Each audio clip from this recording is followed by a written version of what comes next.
Olá, bem-vindos ao Poesia de Domingo, um canal dedicado à literatura, à arte e à cultura em geral. Nosso objetivo nesse primeiro momento é postar todas as escolas literárias da literatura portuguesa e da literatura brasileira que fazem parte da grade curricular do ensino médio. A ideia é que para que num segundo momento eu possa me aventurar em textos ou expressões artísticas de escolas determinadas. Por isso, eu sugiro ao meu aluno, ao meu ex-aluno, ao meu futuro aluno, a você que me escuta agora, vou te dar um conselho. Se inscreve no canal que para cada vídeo postado você recebe a notificação. E gostando, dê um ok valorizando o nosso trabalho. Valeu? Mas já estamos falando demais. O assunto de hoje é renascimento. Devido à importância, extensão e relevância do assunto, resolvemos dividir em 3 episódios. Hoje teremos o primeiro episódio analisando o contexto histórico, as características principais do Renascimento e como que isso pode ter impactado em Portugal. Vem com a gente!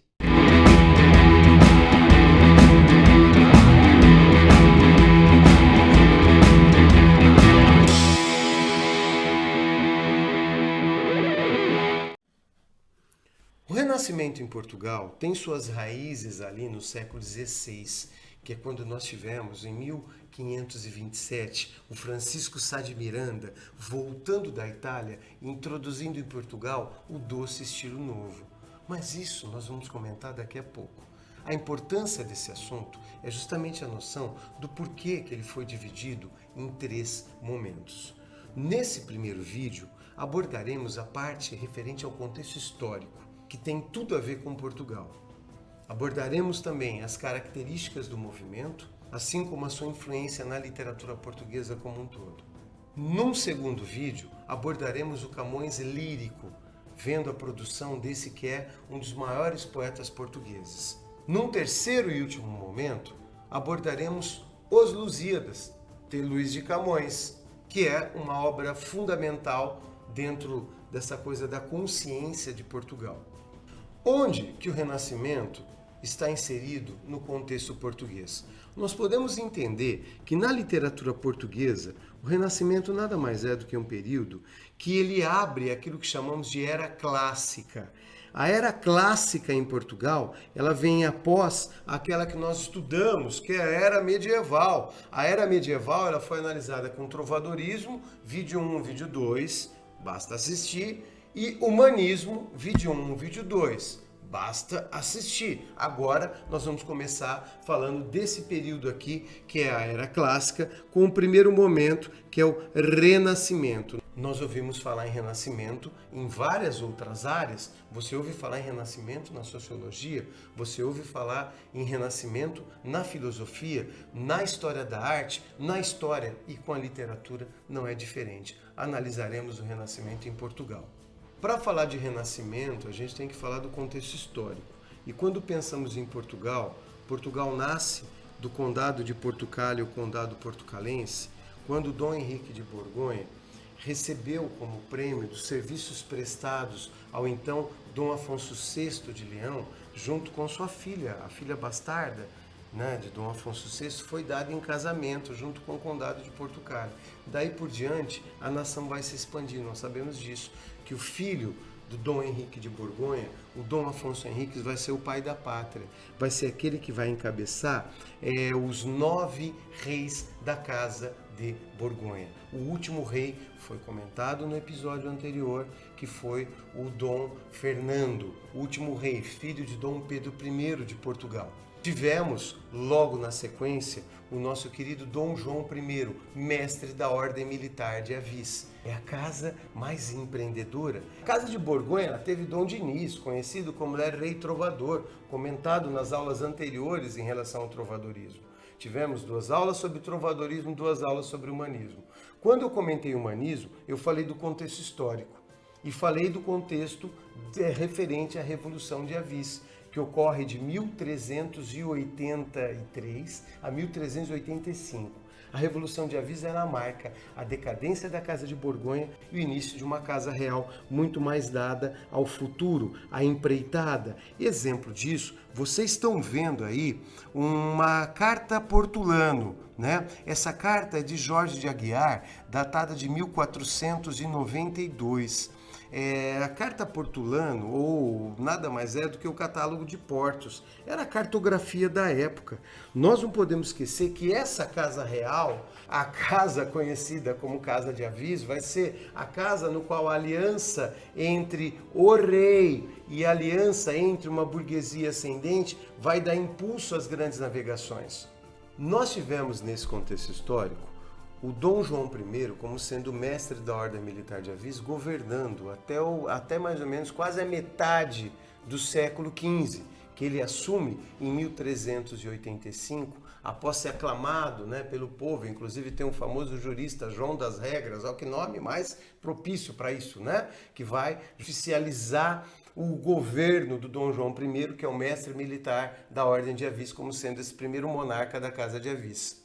O sucessor dele seria o Dom Duarte. Dom Duarte teria uma vida breve, governaria por cerca de 5 anos apenas. Após a morte de Dom Duarte, iria assumir Dom Afonso V, meio a questões políticas envolvendo sucessão de poder e tudo mais, governa como regente durante um tempo Portugal o irmão do Dom Duarte, que é Dom Pedro. Só que nesse meio tempo nós não podemos esquecer que nós temos uma outra figura, que é o do Dom Henrique, conhecido como o Navegador. No episódio referente ao humanismo, eu até fiz uma brincadeira, falei, o navegador, aquele que nunca navegou. Realmente, nunca conseguiu assumir a coroa. Dom Henrique foi aquele que impulsionou as viagens marítimas. Após 1415, com a tomada de Ceuta, nós não podemos esquecer daquela que seria, após 1417, conhecida como Escola de Sagres. A Escola de Sagres não foi um prédio, foi um centro no qual os portugueses começaram a trocar ali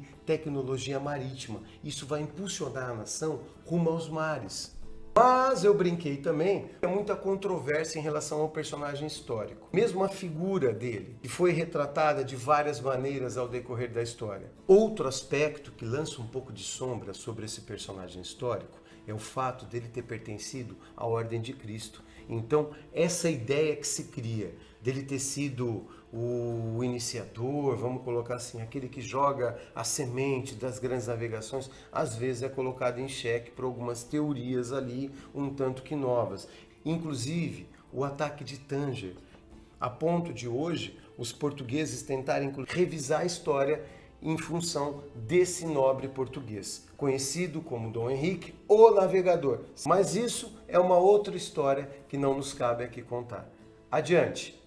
Através do legado mais conhecido de Dom Henrique, que é a Escola de Sagres, como acabei de dizer, que não foi um prédio físico, mas foi sim um centro onde os portugueses trocavam tecnologia náutica, nós tivemos a expansão territorial de Portugal. Basta falar aqui que nós tivemos o achamento do Brasil. Isso é muito significativo. Aí você tem a imagem de Pedro Álvares Cabral.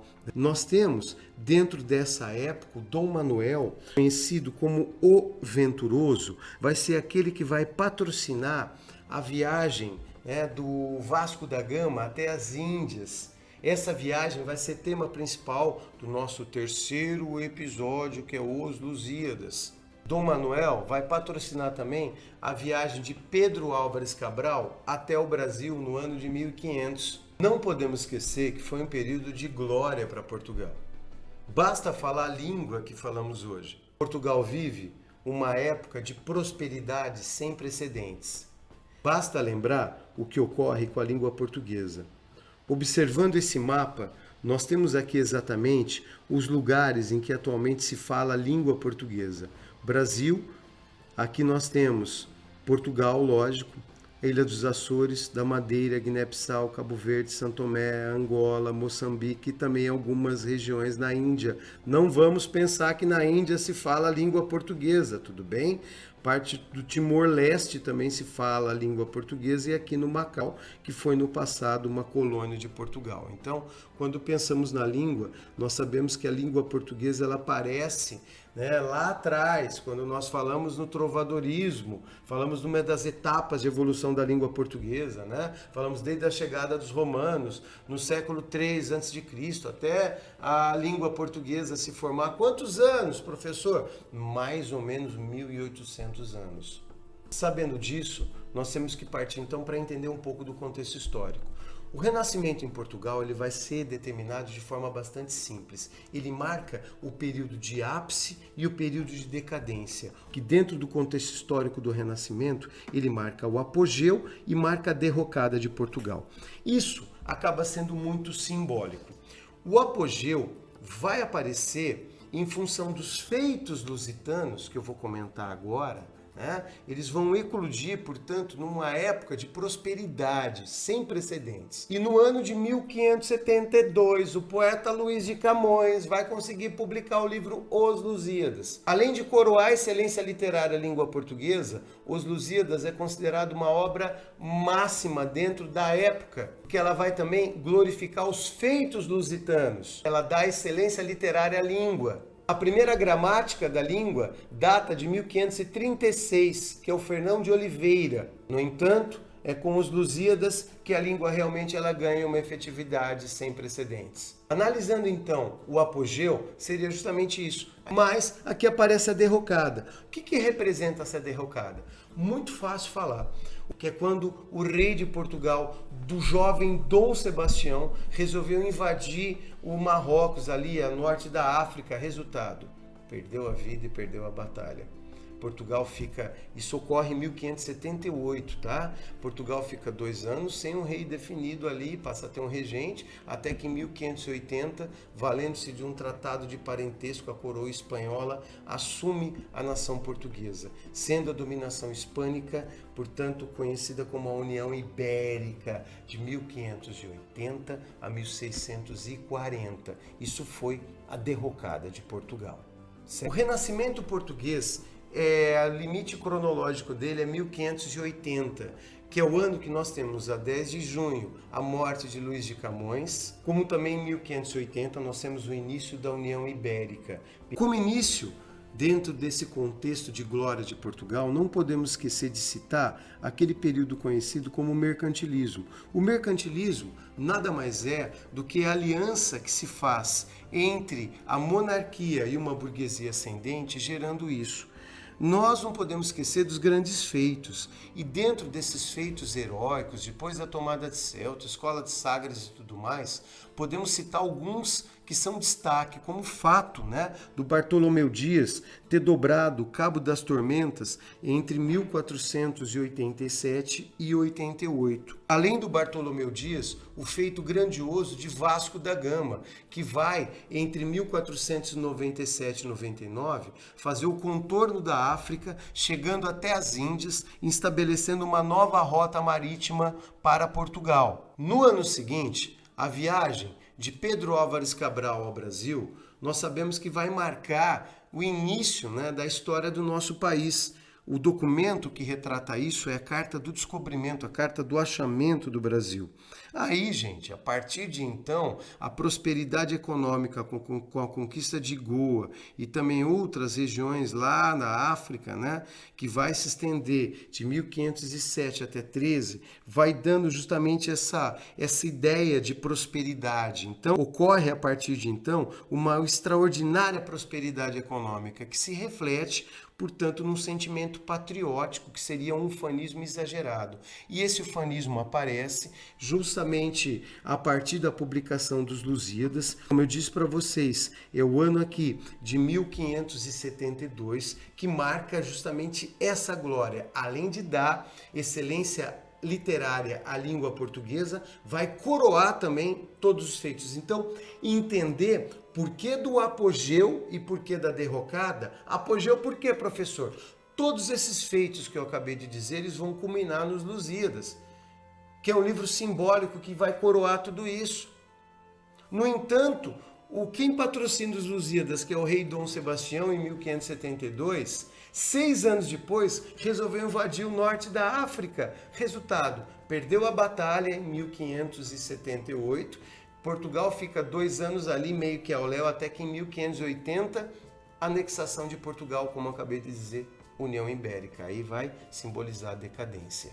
Partindo desse contexto português, não tem como a gente observar o que está ocorrendo no contexto da Europa. E o que está ocorrendo no contexto da Europa? A arte renascentista nesse meio tempo, sem contar as transformações históricas do século XVI, que abordaremos também em outros episódios. Esta é uma das imagens mais icônicas do período que estamos estudando, que é o Renascimento. A Mona Lisa foi pintada de 1503 a 1505. Retrata a imagem de uma mulher chamada Lisa Gherardini. Muito se criou polêmica em relação a esse quadro durante os anos, né? Sucedem a feitura da imagem, gente, né? Nós sabemos que a Mona Lisa, queira ou não, foi considerado o primeiro roubo de história da arte que tivemos notícia. Acreditem vocês, em 1911 o quadro foi roubado. Essa imagem que vocês estão vendo aí, o Vincenzo Perugia, que era um pintor, né, que trabalhava na França, aquela coisa toda, no ano de 1911, ele num dia esperou, o Louvre estava fechado, foi lá e aguentou o quadro. Foram achar esse quadro 2 anos depois com ele. Ele disse que o motivo do roubo tinha sido apenas para repatriar a imagem, numa atitude contra Napoleão. Só que nós sabemos que esse quadro ele tem um histórico.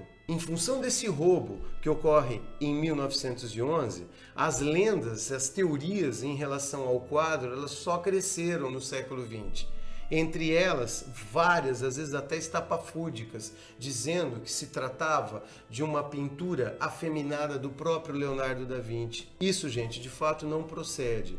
O que chama atenção é da Lisa Gherardini, Madonna Lisa, Mona Lisa. Ela está sendo retratada de uma forma bastante simples, com uma vestimenta que não sugere a sua classe social. Por isso, há dúvida em relação à identidade verdadeira dela. Mas, sem dúvida, é uma das imagens mais visitadas do planeta. Quanto à técnica, a Mona Lisa é uma pintura que é óleo sobre madeira, ela tem 77 por 53 centímetros, só para vocês terem uma ideia. A outra imagem que nós podemos associar aqui como sendo uma imagem significativa do período também é de Leonardo da Vinci, que trata-se de A Última Ceia. A Última Ceia, ela é um mural, é uma espécie de afresco que está lá em Milão, em Santa Maria della Grazia. É uma imagem que ela tem na sua dimensão 4,60 por 8,8. É uma imagem gigantesca. Foi pintada entre 1495 e 1498. Essa imagem ela traz o momento em que Jesus Cristo está revelando aos apóstolos que um dali vai traí-lo. É a última ceia, como vocês conhecem. Então, quando nós observamos a imagem com cuidado, nós temos aqui todos os personagens. Exemplo, no cursor aqui, esse primeiro é o Bartolomeu, esse aqui é o Tiago Menor, esse aqui seria André. Depois nós temos aqui nessa posição Simão Pedro. Judas, ele está nessa posição. Olha o Judas aqui, ó, né? Judas que vai trair, ele está segurando um saco de dinheiro, gente, tá?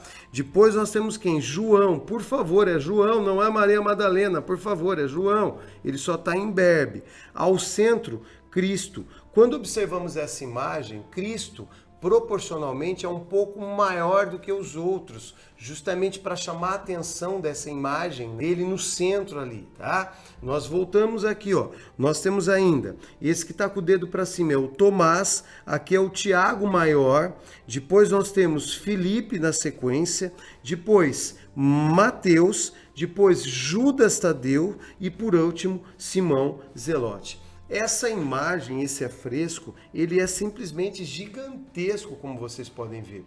E diferente de outras imagens que tinha aquela famosa auréola, observando de novo aqui, ó, não tem nenhuma auréola na imagem de Cristo.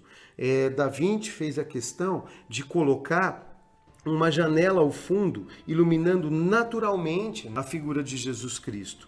Então, quando pensamos nessa imagem, é uma imagem muito famosa dentro do período também, símbolo, portanto, desse período que é o Renascimento. Seguindo, nós podemos citar outros quadros do Leonardo da Vinci, como é o caso de Santana Virgem e o Menino.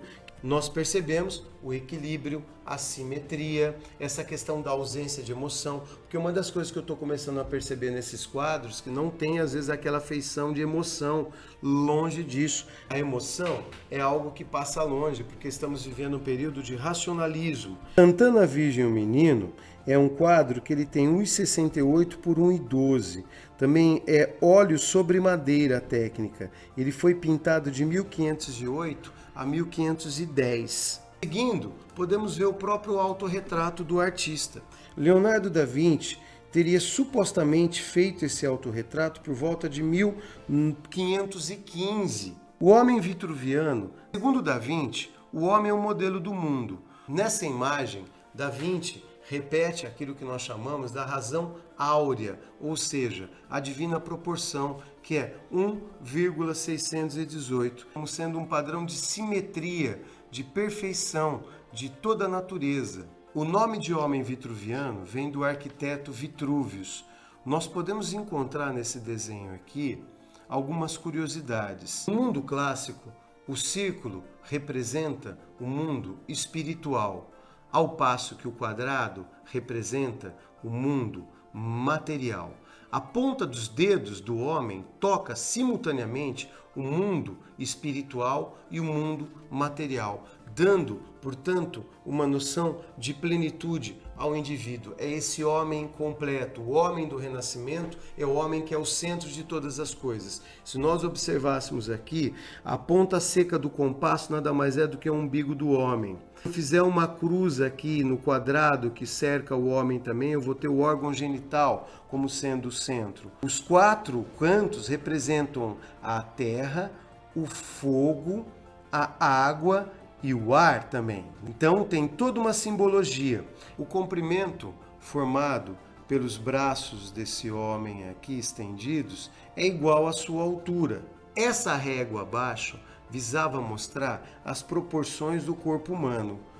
4 dedos é igual a um palmo. 6 palmos é igual a um cúbito. 4 cúbitos representaria a altura do homem. Aqui nós temos o primeiro cúbito da sola do pé até o joelho, do joelho até o órgão genital, segundo cúbito, e depois do órgão genital até o mamilo, terceiro, e do mamilo até o topo da cabeça seria o 4º cúbito. Então, engraçado é que a distância entre os ombros seria 1 cúbito também. Ele fala que o pé nada mais é do que 1/7 da altura do homem. A parte superior do braço representaria meio cúbito, que a face seria dividida em 3 partes: a testa, o nariz e depois até o nariz até o queixo. A orelha representa 1/3 da face e o comprimento da face representa 1/10 da altura humana. Ou, em outras palavras, o mesmo que a mão. Lembrando que Leonardo da Vinci foi pintor, foi escultor, foi arquiteto, foi engenheiro bélico, foi anatomista. Vocês querem mais do que? Um gênio dentro da história da humanidade. Os seus estudos anatômicos até hoje chamam a atenção. Podemos citar aqui alguns exemplos. Olhem vocês, nessa observação constante que ele tinha das coisas da natureza, ele muitas vezes ia bolando seus projetos. Foi um personagem central dentro da arte renascentista, rivalizando com Michelangelo. Como vocês podem perceber, todos esses estudos atestam para a gente a existência de um homem inquieto, de um homem compromissado com uma única coisa, que vem a ser o saber. É justamente esse saber científico que chama a atenção do período. O Renascimento é o aflorar do homem, nada mais é do que o homem como sendo o centro de todas as coisas agora. O contexto histórico, ele vai apontar isso. Olhem vocês, outros projetos de Da Vinci, projetos de engenharia bélica agora. Da Vinci foi um homem como o primeiro tanque de guerra, também projeto dele. Além disso, projetos ousados, que com certeza alguns não chegaram a sair do papel, como o caso dessa balestra gigante aí, ou besta gigante. E não podemos esquecer que os projetos bélicos ultrapassam inclusive o seu tempo. Olha aqui, ó. Esse canhão é de cerca de 1485. Além dele, projetos arquitetônicos também, não podemos esquecer, como é o caso desse aqui, ou mesmo desse outro aqui. Isso é só para ter uma noção do mundo que eu estou vivendo. Podemos citar algumas características centrais para poder inteirar um pouquinho mais dentro do universo que foi o Renascimento. Então, diante dessas características, eu posso começar aqui com a tradição, que é chamada de tradição apolínea. O que é a tradição apolínea? A tradição apolínea é aquela que tem a ver com Apolo, portanto, é aquela relacionada à razão. Como já foi falado em episódios anteriores, o Nietzsche, na origem da tragédia, ele fala da tradição apolínea, racional, e a tradição dionisíaca, que é emocional. Nós comentamos que o humanismo foi o único período que nós temos a coexistência de dois valores, tanto do teocentrismo tardio do medievo, portanto tradição dionisíaca, com o antropocentrismo clássico nascente, portanto tradição apolínea. Agora não. Agora nós estamos falando como o homem sendo o centro de todas as coisas. Sendo o homem o centro de todas as coisas, nós temos essa tradição. Essa tradição apolínea, ela nos revela muito mais. Protágoras, ele falou que o homem era o centro de todas as coisas. Então, esse dito do Protágoras tem tudo a ver com o homem vitruviano, que é a medida de todas as coisas, né? Então, segundo esse grego, né, o antropocentrismo está bem materializado nessa ideia. Esse homem completo nada mais é do que o homem integral. O que seria o homem integral? Esse homem integral nada mais é do que o homem português, se observássemos com cuidado. Porque o homem português, ele nada mais é do que o homem desenvolvido em todas as suas potencialidades. Professor, quais são essas? A observar aqui, ó, o homem completo a gente pensa em Camões, que foi, ao mesmo tempo, o homem cortesão, quer dizer, o homem da corte, de cultura humanista. Além disso, o homem aventura, que é o homem navegador, aquele se aventura, né, como diria lá Dom Henrique, lá atrás, o mar tenebroso. A gente sabe que Dom Henrique é o navegador, tá aí, ó, vamos nos aventurar no mar. Esse espírito plantado por ele, como eu falei para vocês, vai eclodir agora. Como também nós temos o homem soldado, que seria o conquistador. Então, isso tudo traz à tona esse homem completo. Podemos citar aqui que é o renascer do homem de classe, ou seja, o homem de cultura clássica. Isso é muito importante dentro de um contexto geral, para a gente compreender que Portugal está vivendo a glória das navegações.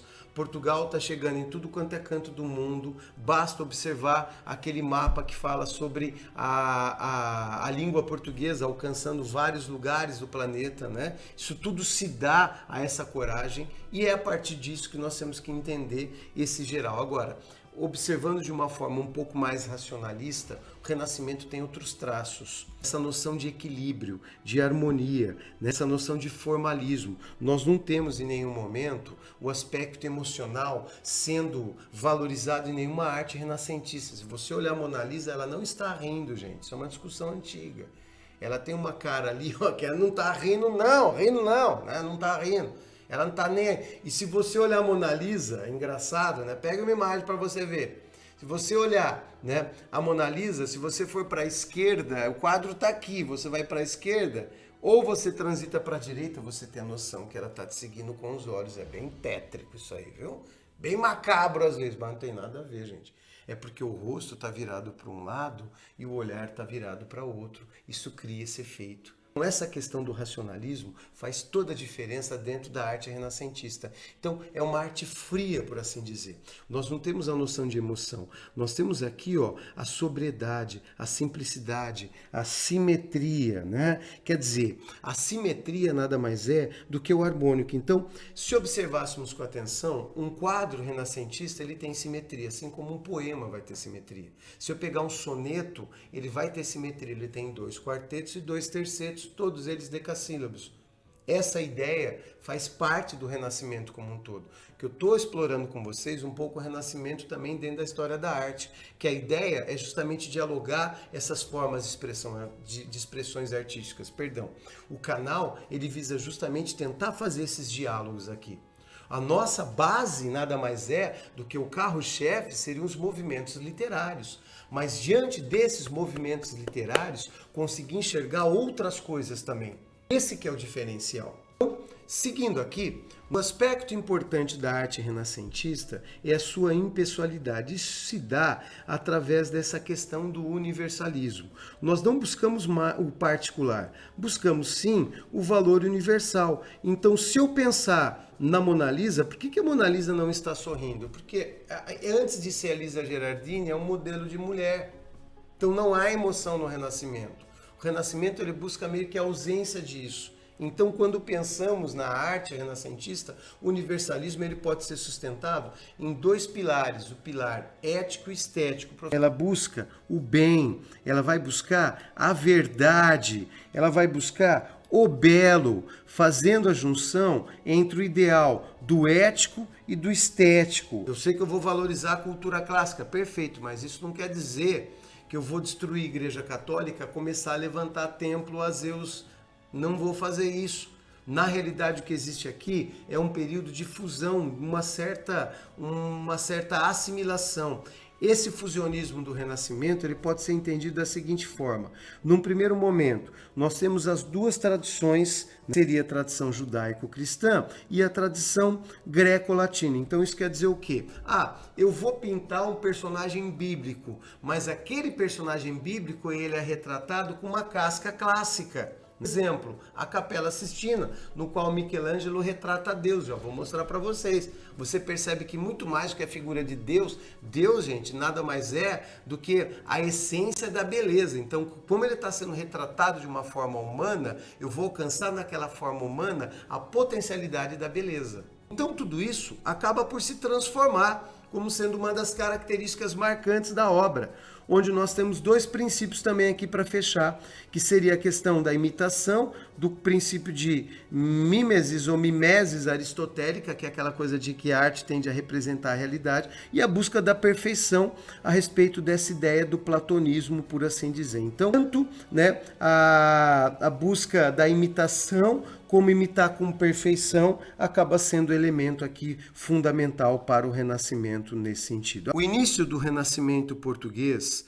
se dá em 1527, quando Francisco Sá de Miranda traz da Itália o doce estilo novo, ou simplesmente o verso decassílabo, também conhecido como medida nova. O verso decassílabo ele tinha que aparecer em alguma estrutura poética, então ele vai trazer também, além disso, o famigerado soneto, minha gente. Olhem vocês, aparece finalmente o soneto em Portugal. Então, quando nós pensamos nessa forma de texto, já foi comentado anteriormente, que é um texto formado por 4 trofes, tendo 2 quartetos e 2 tercetos de influência italiana. O soneto seria popularizado por Petrarca no século XIV, mas só chega em Portugal no século XVI. Isso não quer dizer nada não, esse atraso todo. Dentro da Idade Média, cada feudo é uma verdadeira ilha em terra, que é feito para o inimigo não entrar. Sendo assim, a cultura também não entra. Com a abertura cultural que ocorre após o humanismo, com as grandes cidades, não mais o feudo, tudo isso passa a transitar. Então nós vamos ter um intercâmbio cultural. Fazendo um passeio pela história da arte, nós podemos citar alguns exemplos, como é o quadro do Nascimento de Vênus. O Nascimento de Vênus, de Botticelli, ele foi pintado em 1485. Ele tem 1,72 por 2,78. Como vocês podem ver, a deusa do amor, Vênus, ao centro, nascendo de uma concha, onde uma ninfa vem cobrir a nudez de Vênus. Ao seu lado, olhando ali do lado esquerdo, nós temos o Zéfiro junto com outra ninfa. Outra imagem que nós podemos citar de Botticelli seria a Primavera, datada agora de 1478, um pouquinho antes. A dimensão desse quadro chega a cerca de 2 metros por 3,13, para vocês terem uma ideia. O Botticelli, ele sempre pintava muitas vezes essas cenas mitológicas, mas ao passar do tempo ele começa a assimilar um pouquinho do cristianismo, um pouco da cultura católica em suas pinturas também. O mecenas Lorenzo de Médici também teria sido responsável pela encomenda de outras 2 obras importantes do mestre, que seria o nascimento de Vênus, que a gente acabou de ver, e também Palas de Atenas e o Centauro, que vem logo na sequência. Primavera está cercada de alegorias tiradas da antiguidade clássica. Ao lado direito você vê o Zéfiro, que é o deus do vento oeste. O lado oposto ao Zéfiro você tem Mercúrio. Mercúrio, com sua varinha, está espantando, portanto, as nuvens, porque não há tempo ruim na primavera. Fora isso, nós podemos seguindo aqui, ó. Eu tenho Palas de Atenas e o Centauro, que é aquele outro quadro que foi dito a vocês. Percebam a atitude de impassibilidade em todas essas imagens. Se nós voltássemos, não há nenhuma noção de emoção. O renascimento é, portanto, universal, não é o pessoal. O renascimento é, portanto, equilíbrio puro, gente. Mudando um pouco de artista, nós podemos falar da Capela Sistina. Foi construída pelo Papa Sisto IV. Papa Júlio II, após 1506, resolve dar o projeto de incrementar ainda mais a capela, que teve, portanto, afrescos, pinturas de vários artistas do período, até que em 1508 ele chamou quem? Michelangelo. Falou, cara, você vai fazer a decoração desse negócio aí. Michelangelo fica de 1508 até 1512. A Capela Sistina é uma das obras-primas da arte sacra do mundo ocidental.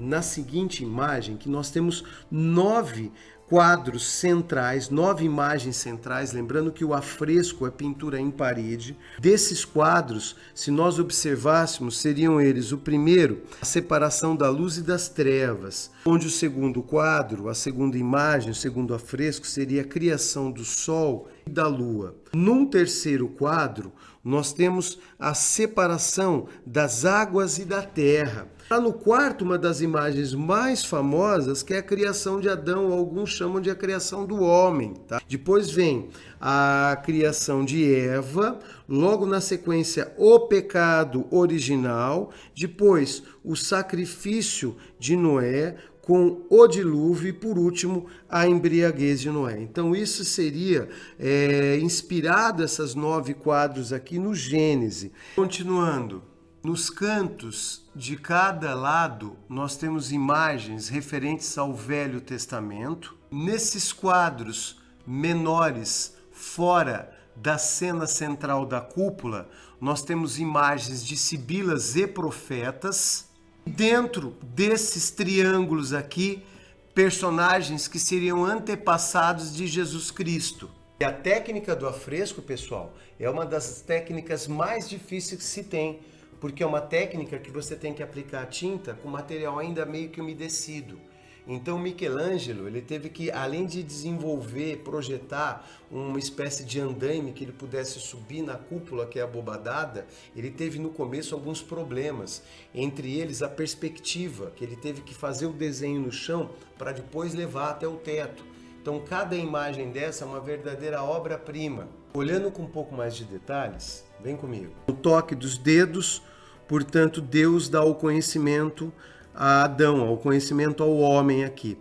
Perceba que a imagem de Deus, que está envolto num tecido meio a anjos, Nós percebemos que, se eu observar com atenção também, isso aqui lembra a anatomia de um cérebro de perfil. O corpo, ele está desenvolvido em toda a sua potencialidade de beleza. Como falei para vocês, o Renascimento nada mais é do que um período que o homem é o centro de todas as coisas. Eu vou retratar um personagem bíblico. Perfeito. Eu usarei uma forma clássica, mas com um tema bíblico. É isso que acontece. Por isso esse ideal de beleza que nós encontramos aqui. Indo aqui, nós podemos ter uma visão geral, da Capela Sistina, como eu falei para vocês.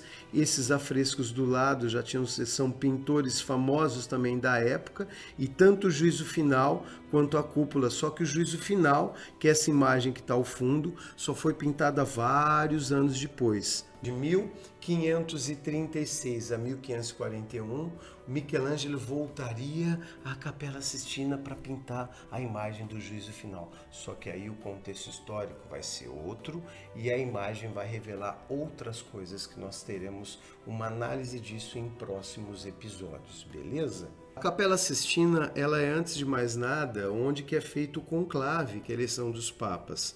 Lembrando que o Michelangelo não se julgava pintor, ele se julgava escultor. Agora dá para entender o porquê, né? Ele pega a Capela Sistina justamente com a desculpa de pegar outras encomendas do clero. Moisés e Michelangelo, outra obra-prima do artista, ele segurando a tábua dos 10 mandamentos. Tem inclusive um texto do Freud, que foi ao início do século XX para Roma, observando essa imagem, resolveu escrever sobre outra imagem icônica também, que nós sabemos que é a Pietà. A Pietà, ela está lá na Basílica de São Pedro, em Roma. Michelangelo, depois de pronta essa imagem, só para o polimento ele vai demorar 2 meses. A imagem de Nossa Senhora com Cristo no colo, nós percebemos aí também os princípios da arte renascentista. O primeiro ponto que chama atenção é que Nossa Senhora, que está segurando o filho morto no colo, temos às vezes a noção de que ela é às vezes mais nova do que o próprio filho. A Pietà chama atenção principalmente pelo ar de serenidade que a imagem nos passa. Como vocês podem ver, a mãe com o filho morto no colo, olha os detalhes, ó. Até a dobra do tecido o artista esculpiu. Quer dizer, foi um dos gênios da história da humanidade, né? Quando pensamos nos detalhes, é o perfil dela, olhando o filho morto no colo. Outra imagem importante do período, nada mais é do que o Davi de Michelangelo. Ele vai até a região de Carrara, arruma um pedaço de mármore que tem mais de 6 metros de altura para esculpir. Essa que é uma das imagens mais significativas também do período.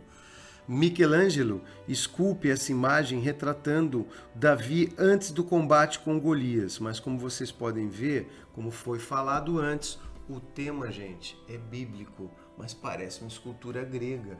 Ele vai esculpir a imagem de um único monolito. Michelangelo, quando faz essa imagem, ele teve que transportar para uma praça de Florença, ele teve que bolar um guindaste, para vocês terem uma ideia, para poder levar a imagem.